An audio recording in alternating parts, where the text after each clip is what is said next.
Shalom, selamat pagi buat kita semua.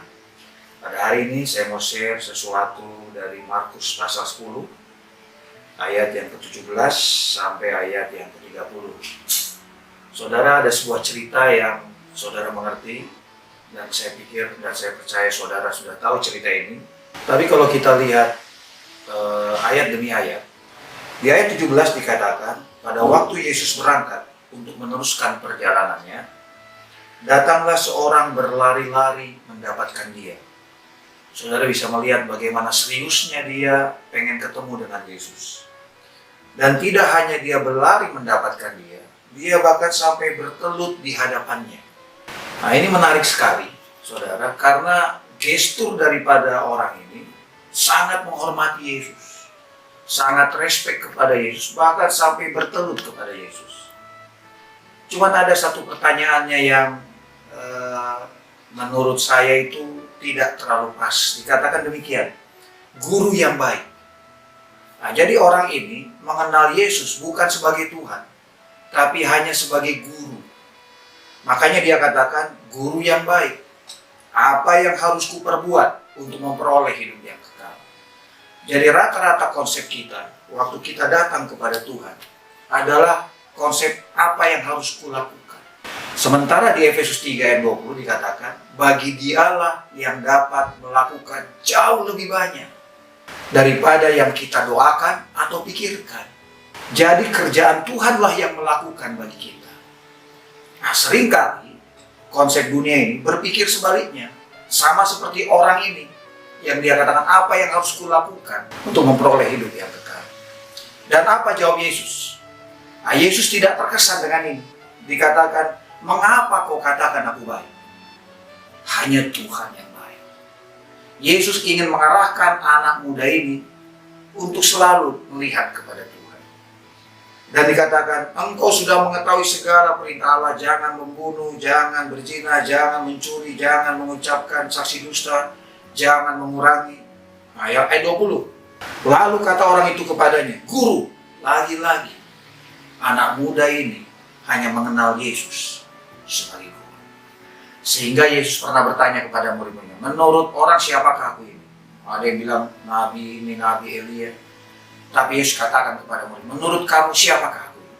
Dan Petrus menjawab, engkau adalah Mesias, anak Allah yang hidup.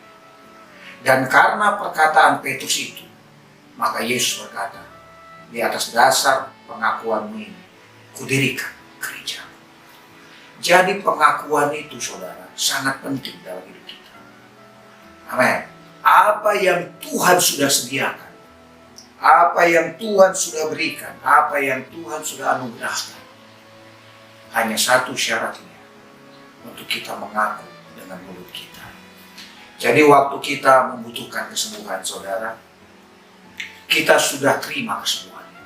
Katakan, aku terima kesembuhan. Waktu saudara kekurangan, saudara katakan, terima kasih Tuhan, aku sudah terima kelimpahan itu. Nah, sehingga waktu dikatakan, guru, semuanya itu telah kuturuti sejak masa muda. Apakah itu membuat Yesus terkesan? Enggak. Ayat 21 dikatakan, tetapi Yesus memandang dia dan menaruh belas kasihan kepadanya. Jadi waktu Yesus melihat anak muda ini, dia kasihan, saudara. Dia melihat tak ada pengharapan buat anak muda ini atas apa yang dia sudah coba lakukan. Sehingga dia katakan, hanya satu lagi kekurangan. Jadi kalau kita berbangga dengan apa yang sudah kita lakukan, selalu ada kekurangan dari apa yang kita kerjakan. Nah, kemudian saudara, sehingga murid-muridnya tercengang.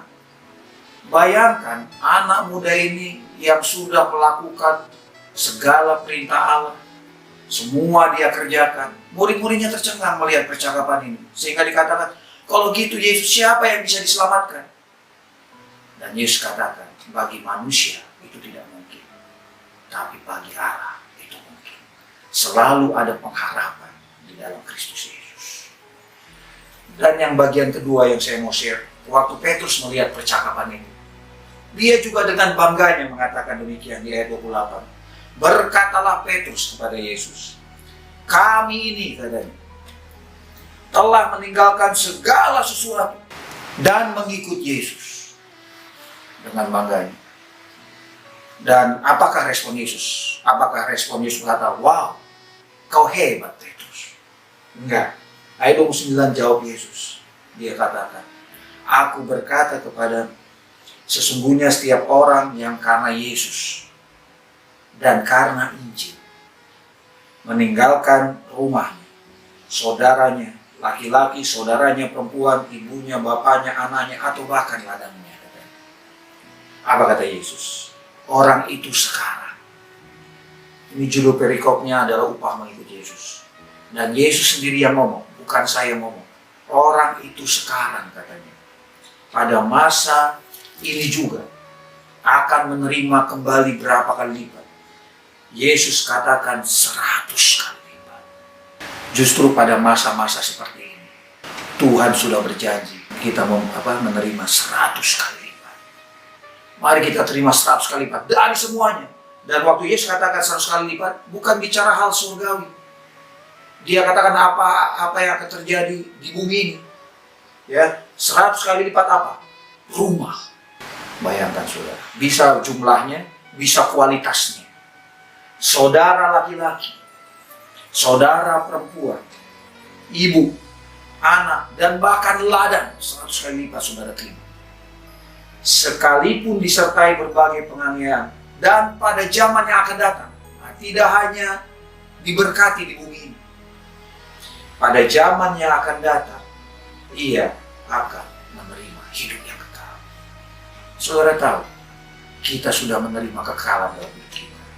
Waktu kita menerima Yesus sebagai Tuhan dan Juru Selamat, kita sudah terima kekekalan itu. Mari kita manifestasikan kekekalan itu dengan apa yang kita katakan. Mari kita terima anugerah 100 kali lipat dalam segala hal dalam hidup saudara. Tuhan memberkati. Selamat hari ini. Dan pada hari ini, saya sebagai hamba Tuhan ingin berdoa bagi saudara semua yang ada di rumah yang beribadah. Bapa, kami bersyukur Tuhan buat pagi hari ini. Anugerah-Mu besar dalam hidup kami. Kami bersyukur sesuai janji-Mu Tuhan, bahwa kami akan menerima 100 kali lipat dari segala sesuatu karena Engkau Tuhan.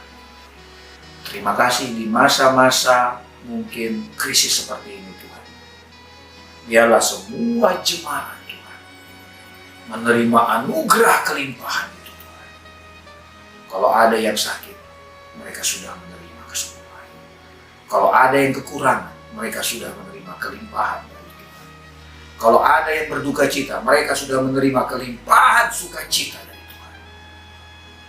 Dan biarlah kasih setia anugerah Tuhan menguasai hidup kami semua. Terima kasih Bapa, kami bersyukur Engkau yang memberkati semua pekerjaan apa yang dilakukan oleh setiap jemaat di rumah. Berkati keluarga, berkati setiap gereja rumah, sehingga lewat kami, lewat mereka, bangsa-bangsa, tetangga-tetangga diberkati. Terima kasih Bapa, kami bersyukur di dalam nama Yesus. Amin.